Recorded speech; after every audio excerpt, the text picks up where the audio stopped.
In 2015, life changed in our family.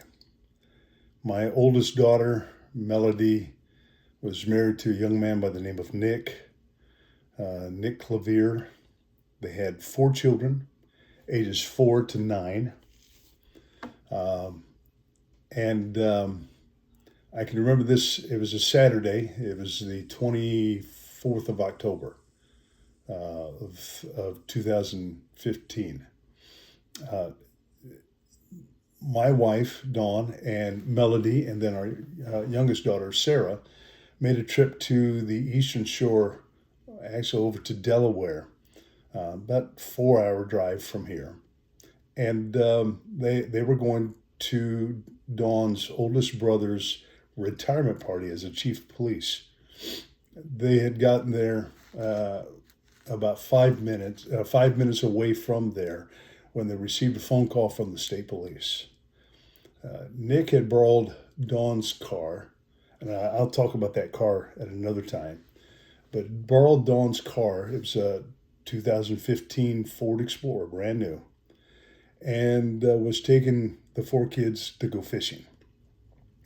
And he was, while on the road driving, somebody pulled up beside him and flashed a gun, and apparently Nick took his gun and pointed back and says, "No, I'm protecting my kids."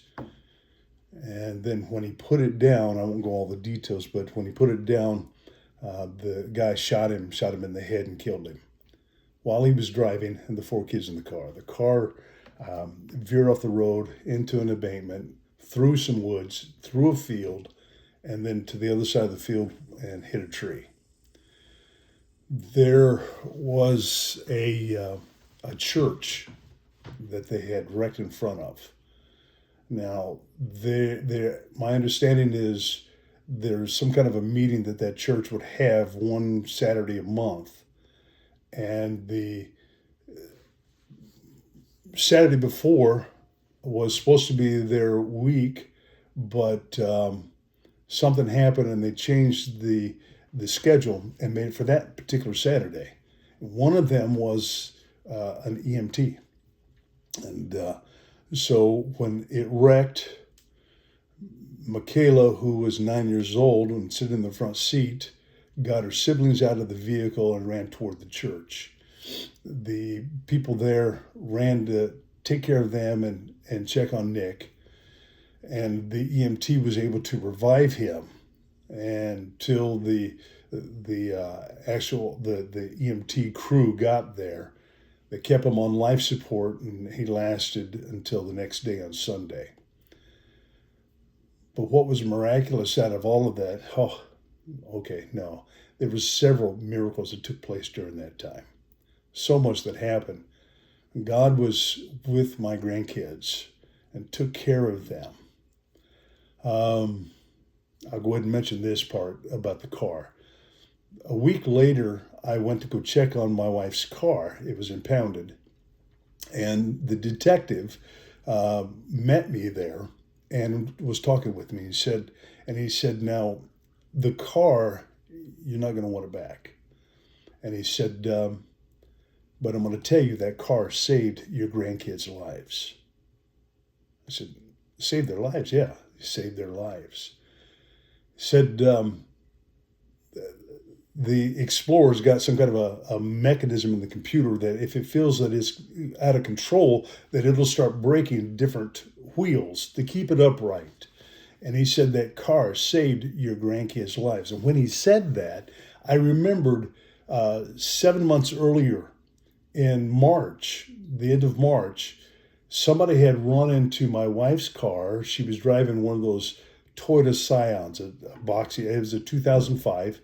Looked like people made fun of it and called it a roller skate. But somebody ran into it in front of the house and destroyed it. It was a girl driving 40 miles an hour in a neighborhood where 25 should be the speed. And she was texting and driving and destroyed it. We needed another vehicle. In our search for another vehicle, I can remember it was a Saturday. My wife woke up and said, "God just told me that we're going to get a Ford Explorer and it's for the grandkids. Of course, I said, yeah, sure, for the grandkids, huh?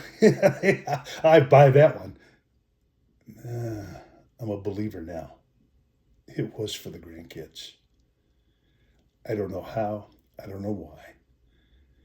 God was involved in it. And it was amazing.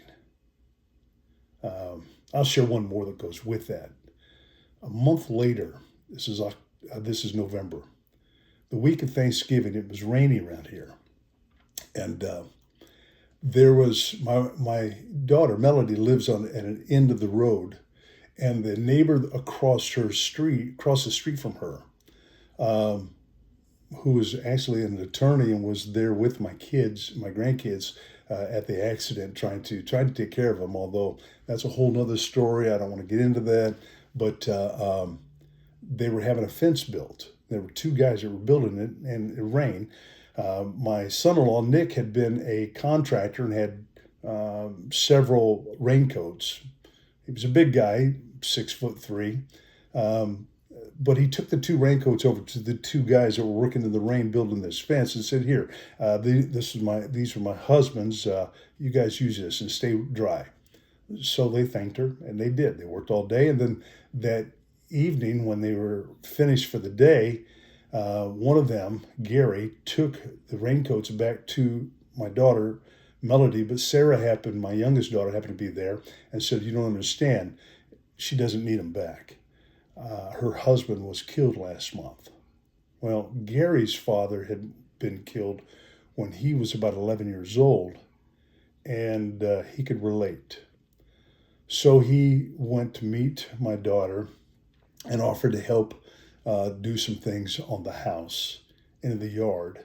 And so on weekends, Gary would come over to the house and work in the yard, work on the house. That was November of 2015. In the fall of 2016, Gary gave her a ring that had two hearts on it. Said, "One heart is for your husband. You didn't ask to lose him. The other heart is mine." And that December of 2016, they were married. And Gary had two children. Melody had four. Now they were the Brady Bunch, 3 boys and 3 girls. And Gary has been the most blessed miracle in our family, I believe.